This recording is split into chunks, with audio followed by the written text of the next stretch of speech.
ክቡራንና ክቡራት እንደምን አደራችሁ። መደበኛ ስርጭቴን እቀጥላለሁ። እንኳን ለዛሬ ቀን ለመገናኘት አበቃን። ሰው ማለት ምን ማለት ነው የሚለውን እንግዲህ ሰው በጣም ግዙፍ ፍጡር መሆኑን፣ አደገኛ ፍጡር መሆኑን፣ በጣም ረቂቅ ምስጢር መሆኑን፣ በጣም ድንቅ ፍጡር መሆኑን፣ ተፍጥረታት ሁሉ በላይ መሆኑን ሰንበት ተአቢም ኩሉ ይለት ወሰብ ይከብርም ኩሉ ፍጥረት ብለው እነ ቅዱስ ያሬድ ሊቃውንቶች ተናግረውታል። እንደገና ደግሞ ቅዱስ ዳዊት ደግሞ ሰብሰ እያይመረ ከመ እንስሳ ወዛልወ ልብ ወተመሰሎሙ ሰብሰ እንዘ ክቡር ውእቱ እያይመረ ነው እንጂ ሰብሰ እንዘ ክቡር ውእቱ እያይመረ ወኮነ ከመ እንስሳ ዘአልወ ልብ ወተመሰሎሙ እያሉ ስለ ሰው ልጅ ክቡርነት ተናግረዋል። ስለዚህ መጻሕፍትን እድሜ ልክ ቢያነቧቸው ያልቃሉ። የሰው ልጅ ግን ተእድሜ ልክም በላይ በማንኛውም የጊዜ ታይም ላይ ብታነቡት አታውቁትም። አንድ መጽሐፍ በወርም በሁለት ወርም ተነቦ ሊያልቅ ይችላል።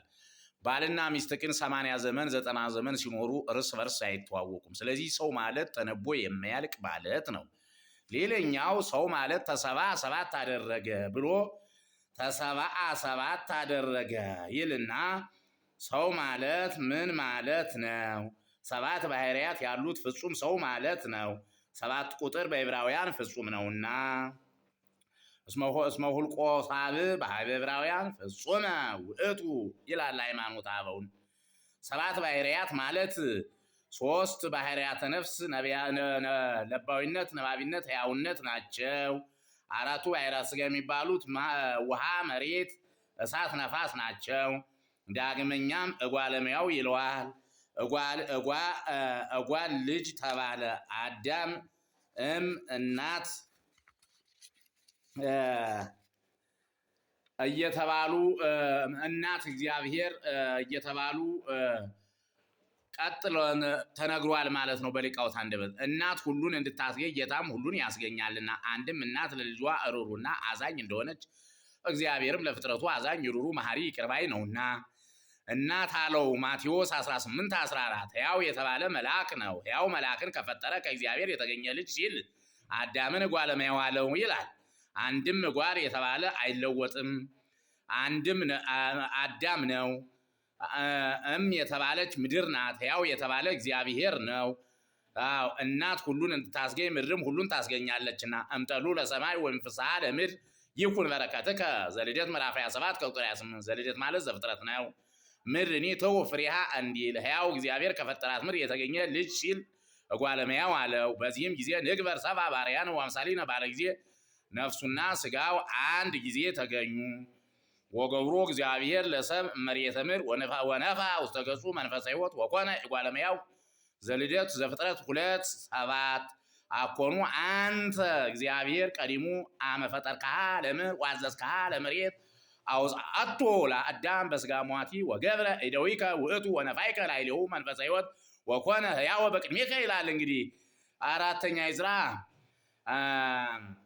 9:5 ነው ይህን የሚለው። ብእሲ አለው። ብእሲ ማለት ብሩህ ፍጥረት ማለት ነው። ወታስተሪ ወር ከመቢሲ 21 ፍጥረት ከፈጠረ በኋላ 22ኛውን አድርጎ አዳምን መፍጠሩ ስለምን ነው ቢሉ እንደ በጎ ወዳጅ ይሏል። በጎ ወዳጅ ወዳጁን ደስ ስላሰኘው ባለ ጊዜ የሚጠጣውን የሚቀመጥበትን አዘጋጅቶ ይጠራዋል። እንዲህም አድርጎ አስደስቶ ይሸኘዋል። እንደዚሁም ሁሉ ጌታ የሚበላውና የሚጠጣውን የሚለብሰውን የሚገዛውና የሚነዳውን ሁሉ ፈጥሮ ከሁሉ በኋላ አዳምን ፈጠረው። እምቅድመ ይትፈጠር ለአዳም ገነተ አስተዳለወ ከመ ያብ ውስቴታ ለዘአፍቀረ። ቅዳሴው ነው እንደዚህ የሚለው ይህች ነገር ከመ ያብ ውስቴታ ከመ ያብ